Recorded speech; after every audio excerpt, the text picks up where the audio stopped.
Bonjour à tous et bienvenue à ce webinaire consacré à l'optimisation de la création de contenu digital. Alors je suis Katia Malnati, chargée de communication chez Rakuten Aquafadas et aujourd'hui je suis accompagnée d'Andreas Pfeiffer, expert en technologie créative chez Pfeiffer Consulting et de Stéphane Deras, directeur avant-vente de Rakuten Aquafadas. Bonjour messieurs. Bonjour. Alors, avant de nous lancer concrètement dans le vif de notre sujet, je vous propose juste d'attendre encore une petite minute, le temps que les derniers retardataires nous rejoignent, et puis on pourra vraiment commencer ce webinaire.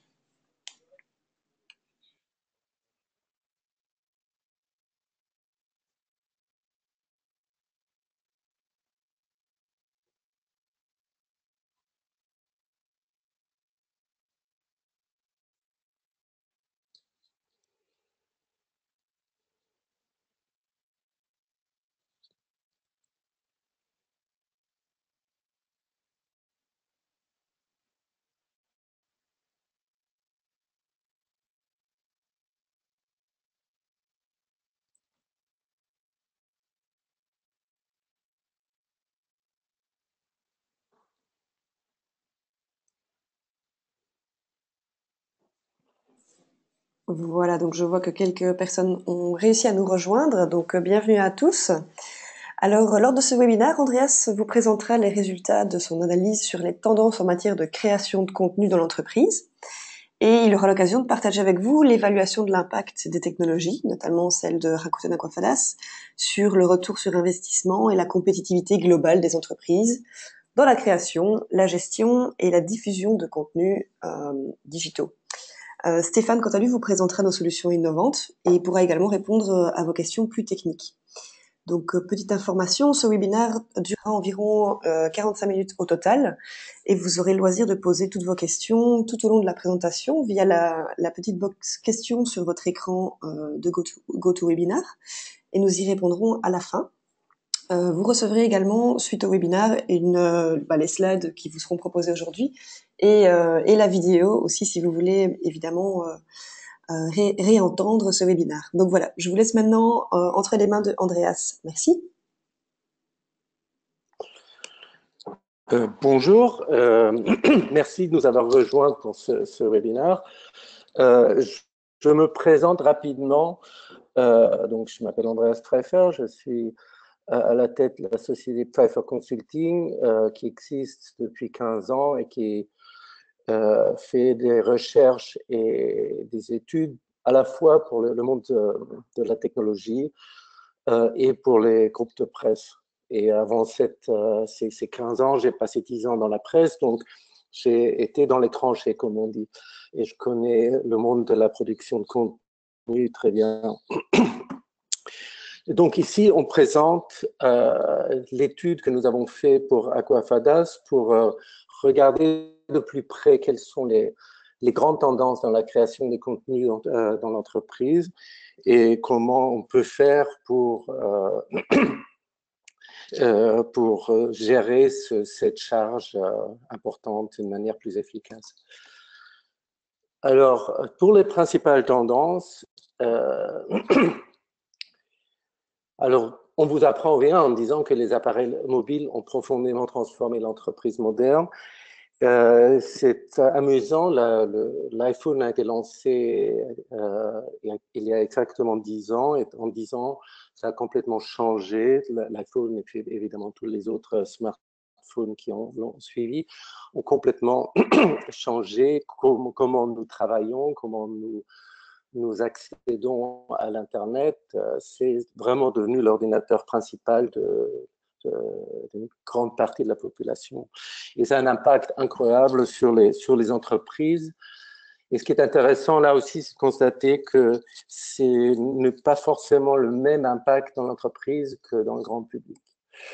Donc, la société Gartner prévoit que d'ici 2018, 70% des professionnels mobiles travailleront sur leur appareil mobile personnel. C'est un aspect très important, c'est ce qu'on appelle BYOD, Bring Your Own Device, ce qui est un problème déjà en soi terrible pour les sociétés, parce que gérer les appareils que les uns et les autres auraient achetés de leur côté, gérer la sécurité, gérer tout ça, c'est devenu extrêmement difficile. Mais c'était une tendance très très forte et c'est une tendance qui va en s'accélérant vu l'importance que les téléphones mobiles et les tablettes ont pris dans notre vie. Alors, et c'est vrai que la majorité des entreprises reconnaissent que ces pratiques améliorent la mobilité des employés, c'est très clair, mais c'est aussi un fait que ça crée un nombre de problèmes énormes. Parce que dans le temps commercial, ils se baladaient avec les plaquettes sous le bras. Après, il avait peut-être accès au site web de l'entreprise. Aujourd'hui, on a l'attente d'avoir tout sous la main à tout instant. Et c'est effectivement très, très difficile vu la complexité des données dans l'entreprise. Alors, ce que ça a eu comme impact pour les entreprises, c'est que la majorité des entreprises sont en train d'adopter des plateformes de développement. Mais qui dit développement dit complexité, parce que si on parle développement pur et dur, ça voudrait dire embaucher des programmeurs. Déjà, il faut les trouver. Les codeurs de qualité sont assez difficiles à trouver. Et en plus, c'est que ça présente un coût énorme. Donc, on assiste aujourd'hui à l'émergence de nouvelles plateformes de développement d'applications sans écriture de code qui change complètement la donne. Et Aquafada, c'est un très bon exemple pour cette tendance. Alors, une autre tendance forte, c'est les apps mobiles. Et là, on constate que la tablette joue un rôle très différent dans l'entreprise que dans le grand public. Dans le grand public, l'appareil le plus utilisé, c'est le smartphone à grand écran. Donc, c'est imposé très, très largement et l'utilisation de tes tablettes dans le grand public est en train de baisser, ou du moins le taux de renouvellement. Parce qu'en fait, on se rend compte qu'on n'a pas besoin de renouveler une tablette aussi souvent qu'un téléphone. Mais dans l'entreprise, par contre, la tablette joue un rôle important parce que c'est un moyen très, très, très, très efficace de montrer des documents, d'impliquer le client dans ce qui se passe, dans ce qu'on veut lui montrer. Et donc, aujourd'hui, la grande majorité des entreprises investissent dans les apps. Mais là aussi, il y a des problèmes qu'on constate très rapidement, c'est-à-dire selon le modèle de développement qui est qui est en place, on définit une app, on la fait développer par une société de développement, on la déploie, et c'est là où les problèmes commencent. Parce qu'une fois qu'elle est déployée, on se rend compte qu'il faut une version 1, 2, 3, 4, qu'il faut faire les modifications, qu'il faut la mettre à jour. C'est un coût énorme. Et c'est un des grands problèmes parce que vous avez aujourd'hui beaucoup de sociétés qui ont rapidement compris la tendance des tablettes et des smartphones, qui ont développé des apps qui étaient excellents quand on les a lancés, mais qui aujourd'hui ne répondent plus du tout aux besoins, qui n'ont pas la possibilité, par exemple, d'accéder aux documents en temps réel comme il faut. Et il y a un autre aspect, c'est les tablettes et les téléphones mobiles et les apps doivent fonctionner quand on n'est pas connecté. Parce que tant qu'on a une connexion Internet, tout va bien. Si vous vous rendez compte que notre connexion Internet est flanche, c'est là où les problèmes commencent. Donc ça aussi, c'est un aspect important du développement. Alors, les raisons pourquoi les entreprises développent les apps, c'est très clair, c'est une augmentation de la productivité et de l'efficacité opérationnelle. Et on a des très bons exemples là-dessus. On n'a pas le temps vraiment d'ici de rentrer dans le détail des success stories là, mais une app bien conçue peut vraiment augmenter la productivité de manière énorme. Alors, où sont les problèmes? Quand on parle de tout ça, c'est très bien de de peindre tout ce qu'on peut faire avec les applications, mais on a des problèmes à des niveaux multiples. Et c'est là où la question commence à être difficile, parce que on n'a pas forcément le savoir-faire déjà dans l'entreprise pour définir une application. C'est un savoir-faire qui s'apprend, c'est pas sorcier, mais il faut savoir collecter les besoins de l'entreprise, des employés, il faut savoir où sont les problèmes, il faut être à l'écoute. Tout ça, c'est très bien quand on a un département dédié pour ça, qui a les moyens donc, de faire ces démarches, mais c'est pas non plus à la portée de toutes les entreprises. Si vous êtes une multinationale avec un grand département informatique, vous avez d'autres moyens que quand vous êtes une PME. Mais les besoins d'une app sont aussi grands pour une PME que pour une multinationale. Donc, c'est déjà une question d'écoute.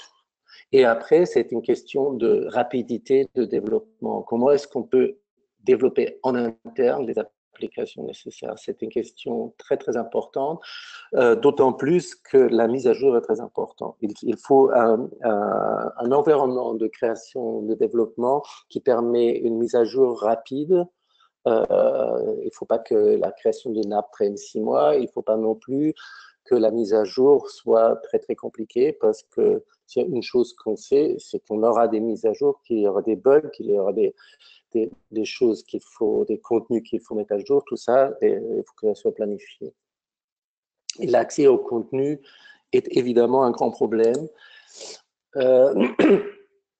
Donc, ce dont les entreprises ont besoin, c'est en fait, c'est un environnement de développement qui ne nécessite pas de programmation. Alors, on en reparlera, c'est effectivement une tendance lourde aussi dans le monde technologique. Il y a beaucoup de plateformes de développement sans code, mais comme on peut dire, elles ne sont pas tous nés égaux et beaucoup imposent des limites. On en parlera plus tard. Donc, la création d'applications en interne est essentielle, et la création de contenu digital aussi. Donc, où est-ce qu'on trouve les goulets d'étranglement? Et c'est là vraiment la complexité de la situation se montre. Donc, il y a une première constatation qui est la complexité de l'environnement informatique. Alors aujourd'hui, on a 2 environnements de téléphones mobiles qui sont utilisés largement, Android et iOS. Vous avez les systèmes d'exploitation d'ordinateurs, évidemment, qui sont encore très importants, bien que la tendance va vers les appareils mobiles. On doit évidemment supporter Windows et Mac. Et puis, de plus en plus aussi, les OS spécifiques aux nouveaux devices, aux smartwatches, etc. Et là, le gros problème qui se pose, c'est que c'est déjà en soi assez compliqué, comme vous pouvez le voir, mais en plus, il faut bien se dire que le soutien, le support pour des différentes versions est un problème énorme. Prenez Android. Sur iOS, d'une manière générale, le taux d'adoption des nouvelles versions est très fort. C'est poussé par Apple, et donc en général, Apple annonce des chiffres de genre de 80% du parc installé qui utilise la dernière version très rapidement. Sur Android, c'est très différent, parce que en général, vous achetez l'appareil avec une version d'Android, et puis vous ne mettez pas à jour. Et donc, ça veut dire que vous pouvez vous retrouver dans la situation que votre app doit être adaptée à différentes versions de toutes ces choses. Alors, si c'est un effort individuel, c'est-à-dire qu'il faut développer chaque version de chaque app pour chacun de ces environnements, vous comprenez que ça pose un problème énorme. Donc ici, on a un des schémas extraits de notre étude pour Aquafadas, et donc là, on montre les goulets d'étranglement. Et c'est là le gros problème que nous avons, c'est la complexité de l'environnement de données dans l'entreprise. Si vous êtes dans le monde des médias, vous avez une grande complexité de workflow parce que vous avez des parutions très régulières, etc. Mais en général, ce que vous produisez tombe dans des catégories relativement simples. Dans l'entreprise, c'est beaucoup plus compliqué. C'est d'un côté des documents qu'il faut traiter, vous mais à la création, ils sont peut-être faits sur InDesign ou sur Illustrator ou sur QuickExpress. Après, vous avez des textes, des images qu'il faut gérer, qui sont dans les bases de données, etc. Et à cela s'ajoute évidemment une demande croissante pour la vidéo qui se répercute sur les entreprises et bientôt de la réalité augmentée dès que ça va décoller vraiment.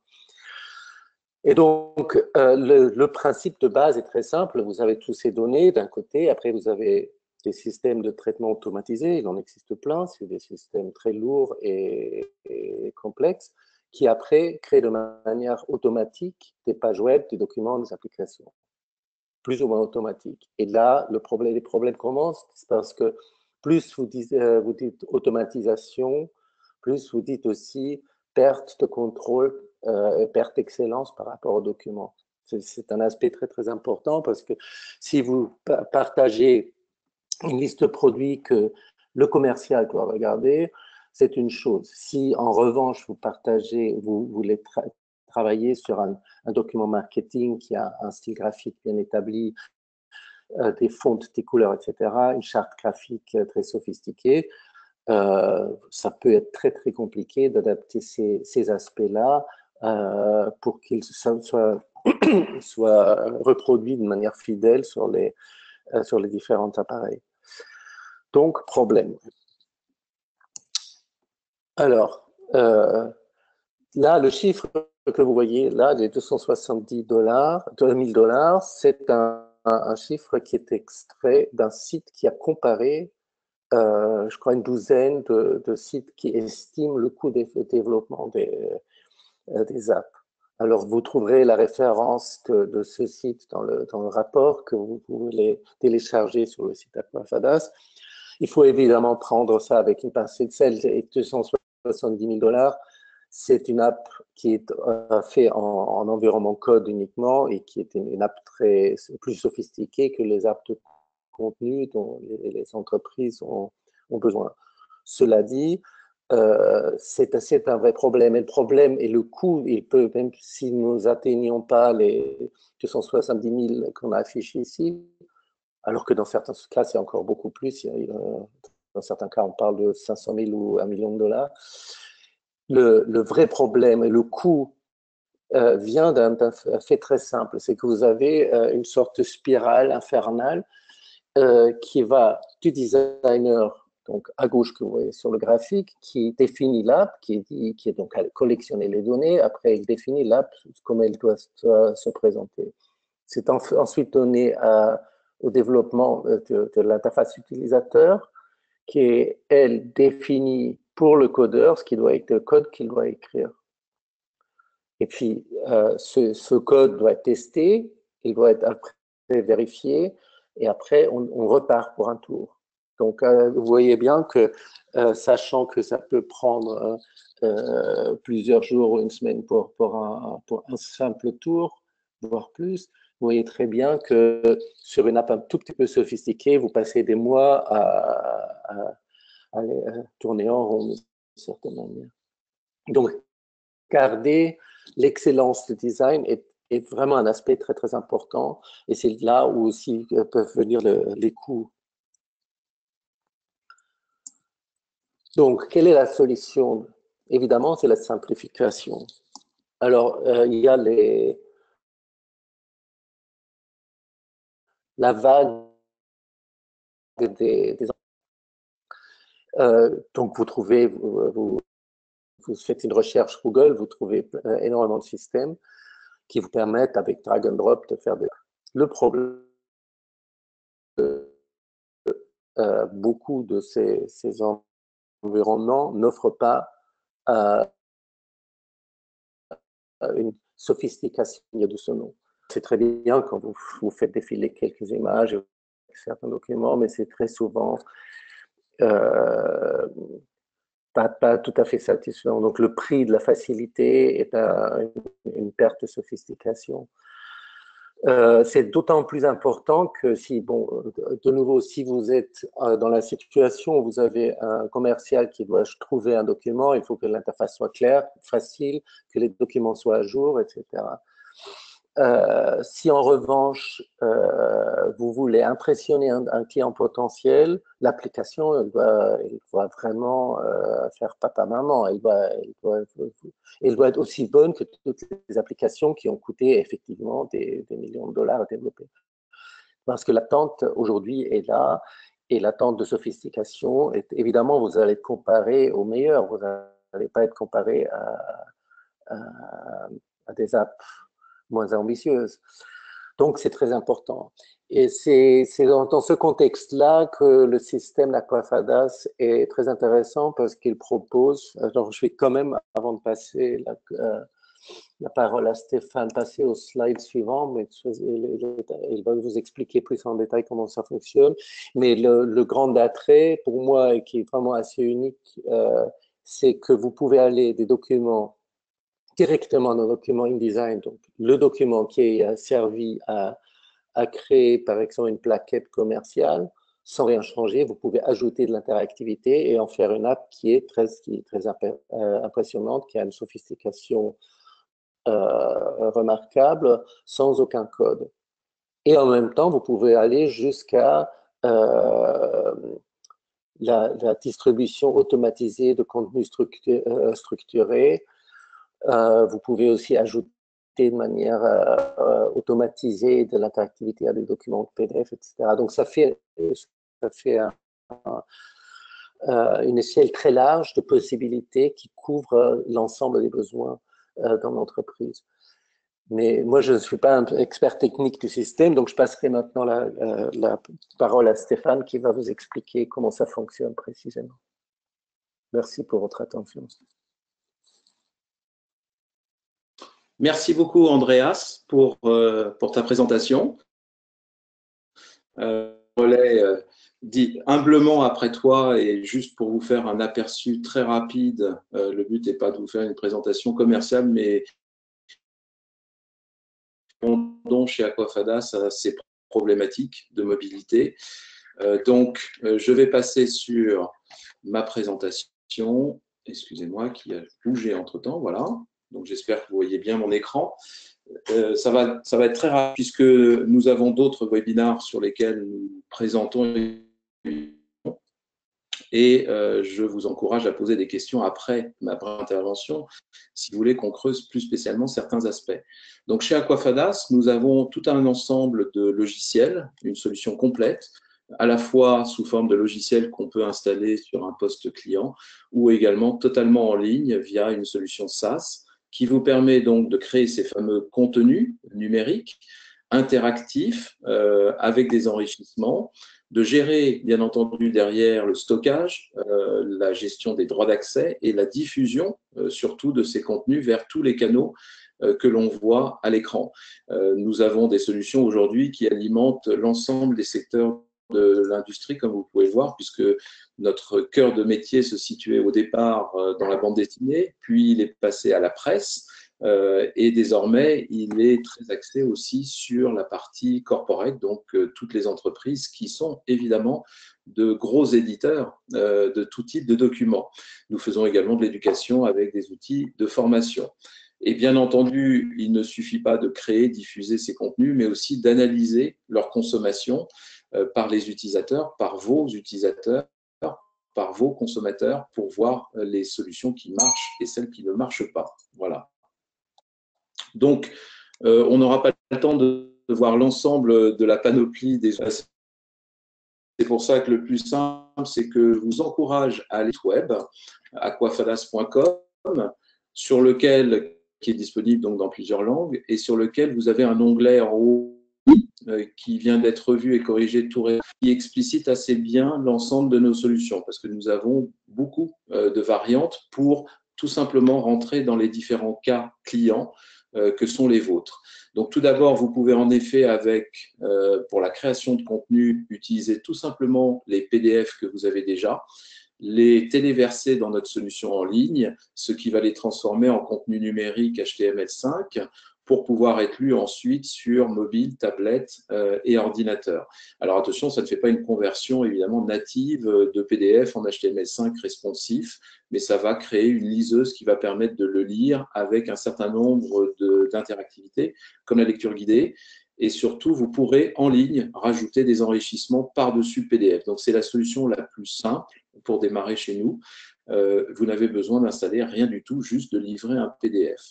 La deuxième partie dont parlait Andreas il y a quelques minutes, c'est le plugin qui se rajoute à Adobe InDesign qui vous permet de créer ces contenus depuis un logiciel professionnel de mise en page.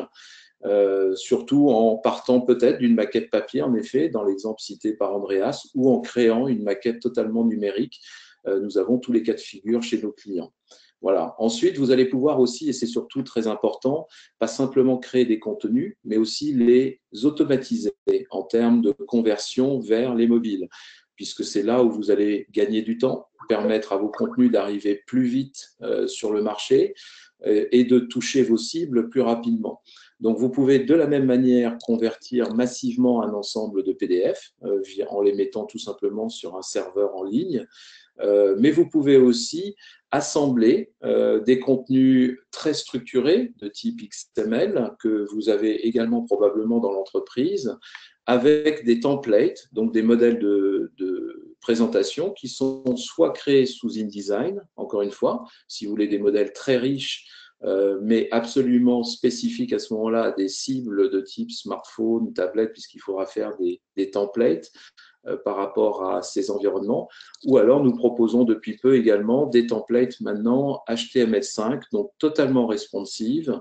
Et donc, dans ce cas-là, vous pouvez pousser vos contenus. Nous allons les fusionner automatiquement avec les templates et générer les sorties HTML5 qui alimenteront, encore une fois, soit des apps natives sur smartphone, tablette, mais également Windows et Mac, soit aussi des kiosques web ou vos sites web, tout simplement, avec une intégration très, très simple de nos produits, puisque c'est du standard HTML5. Nous vous aussi tous les outils qu'il faut, ou sous forme de service de notre part, pour créer des apps, à la fois pour iOS, pour Android, mais également pour maintenant Windows 8 et 10 et macOS 10.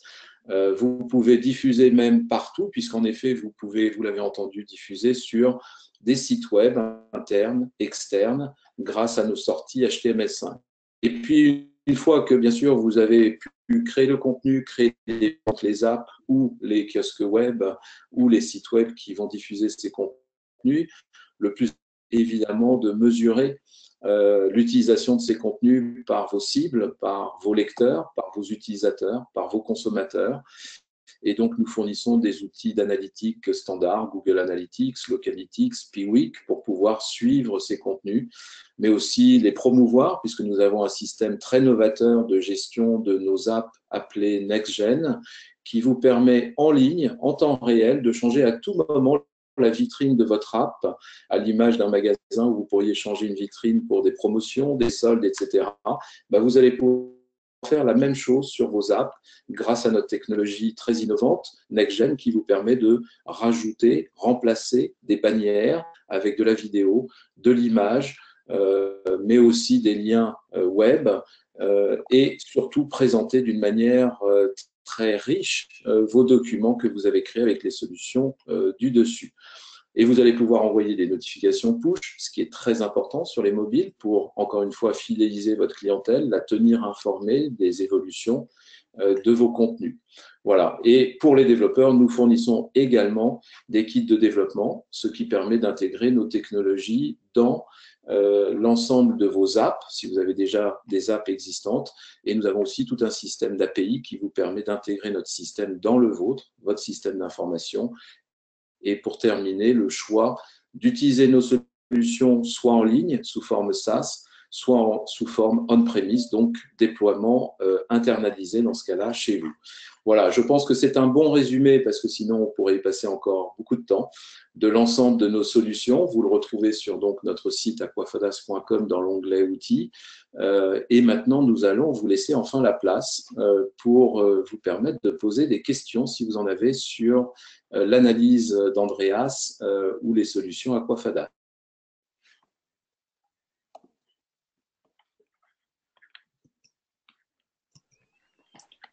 Alors, Katia, tu oui, nous entends? oui, je vous entends. Oui. Alors, pour l'instant, il n'y a pas de questions, étrangement. Pas de questions. Voilà, on nous D'accord. félicite pour cette nouvelle page outil du site internet qui apparemment est très utile. Donc voilà. Voilà, tout à fait, oui. Je l'utilise. Voilà, donc c'est assez intéressant parce qu'en effet, grâce à cette page que je vous ai livrée de manière un aperçu, vous pouvez évidemment, par rapport aux options qui vous intéressent, cliquer dessus et aller trouver le détail de la solution en question. Ici, c'est Cloud Authoring, qui est notre solution de création de contenu par-dessus vos PDF, en fait. Donc là, on reste très compatible avec vos contenus tels qu'ils sont et votre environnement. Et enfin, vous avez une version évidemment de plugin InDesign qui va vous permettre, elle, de créer des contenus beaucoup plus enrichis encore, beaucoup plus intuitifs et beaucoup plus spécialisés pour le numérique. Mais ce qui est intéressant dans nos solutions, c'est que vous pouvez mixer du PDF standard avec du contenu très riche, très interactif, par exemple des plaquettes de votre société qui méritent en effet généralement un effort par rapport à d'autres documents plus standards. Et vous allez aussi pouvoir gérer l'ensemble de vos apps avec nos systèmes, soit de manière en ligne, soit internalisée chez vous. Et pour finir, donc c'est un système qui peut être utilisé, vous l'avez compris, soit dans InDesign, soit par-dessus un simple navigateur web. Alors, on a également une question qui demande s'il existe des formations pour prendre en main le plugin. Oui, alors c'est une très bonne question. Il existe en effet des formations que nous faisons au travers de nos partenaires. Nous avons des partenaires de formation sur le territoire national, mais aussi à l'étranger. Donc, nous avons une page pour cela sur le site web qui vous indique ces partenaires. Donc, de mémoire, parce que là, je n'y vais pas tout le temps, vous avez, je ne sais plus où c'est, Katia. Peut-être que toi, tu sais, voilà, trouver un partenaire. Voilà, c'est ici. Donc là, vous allez trouver l'ensemble de nos partenaires. Vous avez la carte qui vous permet de voir par rapport à votre région, évidemment, ces partenaires. Nous avons à la fois des partenaires d'intégration aussi, mais aussi des partenaires de formation. Donc M2I Formation, par exemple, Pyramide Formation, sont parmi nos partenaires de formation, mais il y en a d'autres. Donc, à vous de chercher ceux qui sont les plus proches de vous. Alors, on nous demande aussi, Stéphane, si cette application est compatible avec la dernière version InDesign. Alors, très bonne question également. Nous avons actuellement un plugin qui n'est compatible qu'avec la version précédente d'Adobe InDesign, donc 15. La version 2017 est en cours de développement, elle se termine, ça y est, enfin. Elle sera en pré-release probablement au mois de septembre pour une sortie, on estime, au mois d'octobre. Donc, on va commencer les premiers tests avec nos partenaires référencés fin août pour pouvoir vous la livrer au plus vite. Pour l'instant, en effet, c'est Adobe InDesign CC 2015 qui est la version compatible avec notre plugin. Alors, quels sont les facteurs clés du succès d'une application réussie selon vous en 2017 ? Alors, peut-être que je ne sais pas, Andreas, tu veux peut-être répondre? Oui, aussi? tout à fait. Les facteurs clés, alors pour moi, il y a deux facteurs clés. Premièrement, ce que je disais, c'est l'écoute des utilisateurs. Et deuxièmement, c'est l'interface utilisateur. Et comme troisième aspect, je dirais l'aspect fun un peu. Il faut donner envie d'utiliser l'app. Et il y a des tendances à ce niveau-là qui sont intéressantes. Par exemple, vous avez, dans le rapport d'études que vous avez vu sur la page web il y a un instant, on montre quelques-unes des tendances. Il y a une tendance que je trouve très intéressante. Moi, j'ai suivi tout ce qui se passe sur les apps depuis l'arrivée du premier iPad, qui était quand même le moment où les apps de contenu ont vraiment décollé. Et on avait toujours des modèles d'interactivité assez complexes. Alors, des filements verticaux, des filements horizontaux, mélange entre pages HTML et pages fixes, on voit des choses très complexes. Et on se rend compte qu'aujourd'hui, on va beaucoup sur la tendance du endless scroll, c'est-à-dire des défilements indéfinis, parce qu'on se rend compte que les gens préfèrent ça. Il y a un bon exemple, c'est pas une app, mais ça fonctionne d'une manière pareille, c'est le site Axios pour les news, qui a le but de vous montrer l'actualité plutôt centrée sur l'Amérique, mais c'est très intéressant dans les années Trump, qui vous montre, le but c'est que vous pouvez tout lire sur un écran iPhone.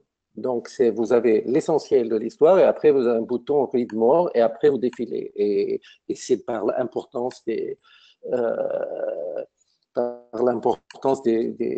articles. Et on voit que maintenant qu'on collecte de plus en plus de données sur l'utilisation, il y a beaucoup d'acquis qu'on avait au début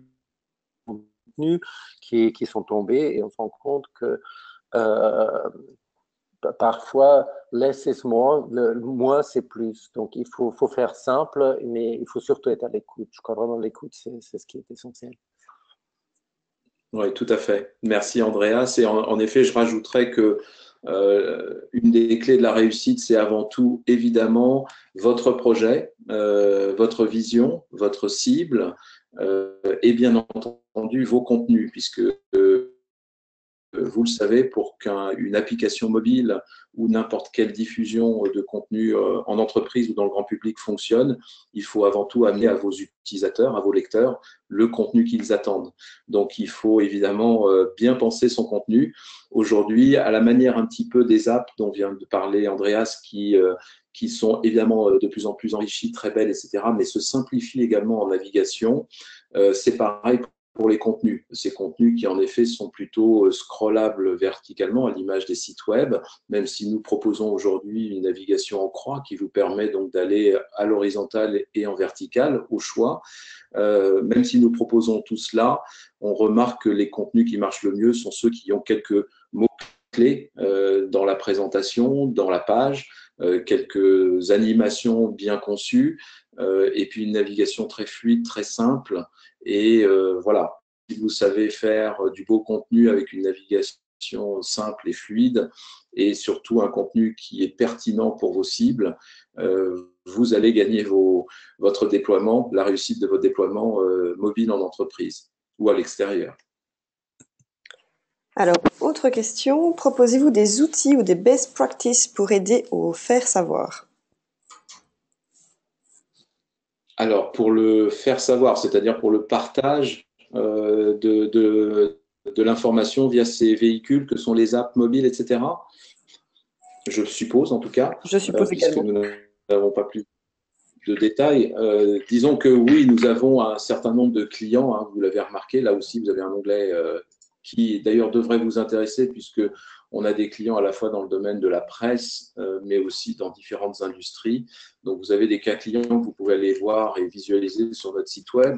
Je pense que c'est déjà la première chose pour bien comprendre ce qui a fait réussir ces clients-là, puisque mieux que nous, ce seront nos clients qui en parleront le mieux.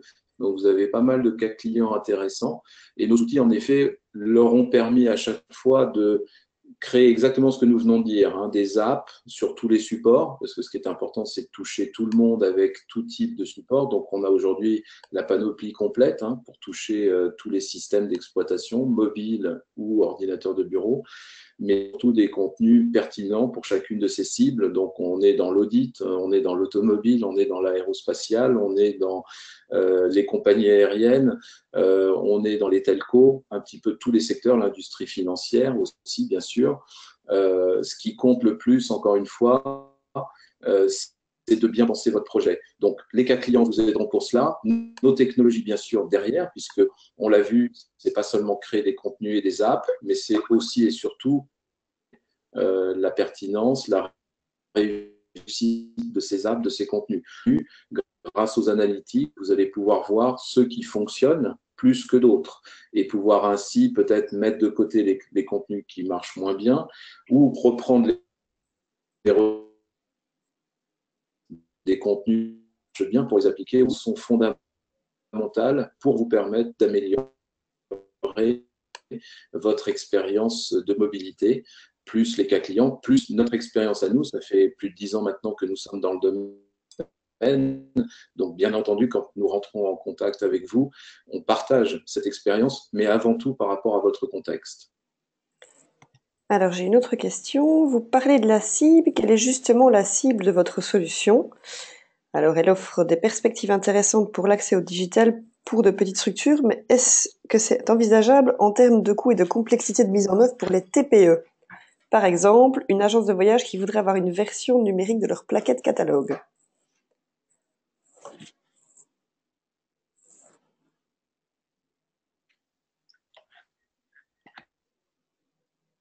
Non, non. Je voulais poser une question en attendant.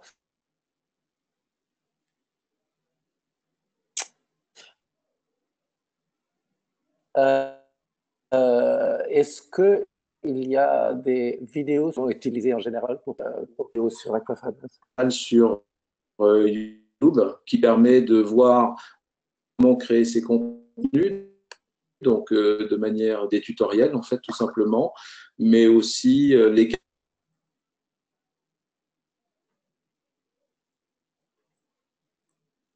trouver toutes ces vidéos. Nous ne sommes pas présents sur les réseaux de formation type Linda, pas pour l'instant. Nous sommes en train en effet de nous déployer, on va dire, à l'international et au travers de plus en plus de partenaires.